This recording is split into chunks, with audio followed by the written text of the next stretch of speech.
முதல் வாசகம். ஆண்டவரை தேடும் காலம் நெருங்கி வந்துவிட்டது. இறைவாக்கினர் ஓசேயா நூலிலிருந்து வாசகம். 10:1-3 வரை, 7-8 வரை, 12. இஸ்ரேல் தழைத்து வளர்ந்த திராட்சை கொடி, அது மிகுதியான கனிகளை தனக்கே தாங்கி நிற்கின்றது. எவ்வளவு மிகுதியாக கனிகளை கொடுத்ததோ அவ்வளவு மிகுதியாய் பலிபீடங்களை அமைத்தது. எத்தகைய சிறப்புடன் நாடு செழிப்புற்றதோ அதற்கு இணையாய் சிலை தூண்கள் சிறப்பு பெற்றன. இருமனம் கொண்ட மக்களாகிய அவர்கள் தங்கள் குற்றத்திற்காக தண்டனை பெறுவார்கள். ஆண்டவர் அவர்களுடைய பலிபீடங்களை தகர்த்திடுவார், அவர்களுடைய சிலை தூண்களை நொறுக்கிடுவார்.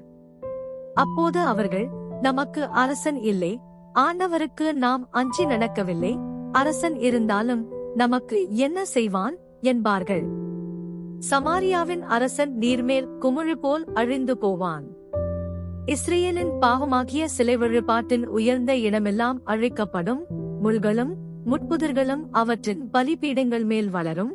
அப்போது அவர்கள் மலைகளை பார்த்து, எங்களை மூடிக்கொள்ளுங்கள், குன்றுகளை பார்த்து, எங்கள் மேல் விழுங்கள் என்று சொல்வார்கள். நீதியை நீங்கள் விதைத்துக் கொள்ளுங்கள், அன்பின் கனியை அறுவடை செய்யுங்கள், உங்கள் தரிசு நிலத்தை உழுது பண்படுத்துங்கள். ஏனெனில் ஆண்டவர் வந்து உங்கள் மேல் நேர்மையை பொழியுமாறு நீங்கள் அவரை தேடும் காலம் நெருங்கி வந்துவிட்டது. ஆண்டவரின் அருள்வாக்கு. இறைவனுக்கு நன்றி. பதிலுரை பாடல். தீபா 105. பல்லவி. ஆண்டவரது திருமுகத்தை இடையராது நாடுங்கள், அவருக்கு பாடல் பாடுங்கள், அவரை புகழ்ந்தேத்துங்கள். அவர்தம் வியத்தகு செயல்கள் அனைத்தையும் எடுத்துரையுங்கள், அவர்தம் திருப்பேரை மாற்றுப்படுத்துங்கள். ஆண்டவரை தேடுவோரின் இதயம் அக்களிப்பதாக. பல்லவி. ஆண்டவரது திருமுகத்தை இடையராது நாடுங்கள், ஆண்டவரையும் அவரது ஆற்றலையும் தேடுங்கள். அவரது திருமுகத்தை இடையராது நாடுங்கள், அவர் செய்த வியத்தகு செயல்களை நினைவு கூறுங்கள். அவர்தம் அருஞ்செயல்களையும் அவரது வாய் முழிந்த நீதி தீர்ப்புகளையும் நினைவில் கொள்ளுங்கள். பல்லவி. ஆண்டவரது திருமுகத்தை இடையராது நாடுங்கள், அவரின் ஊழியராம் ஆபிரகாமின் வழிமரபே, அவர் தேர்ந்து கொண்ட யாக்கோபின் பிள்ளைகளே, அவரே நம் கடவுளாகிய ஆண்டவர்.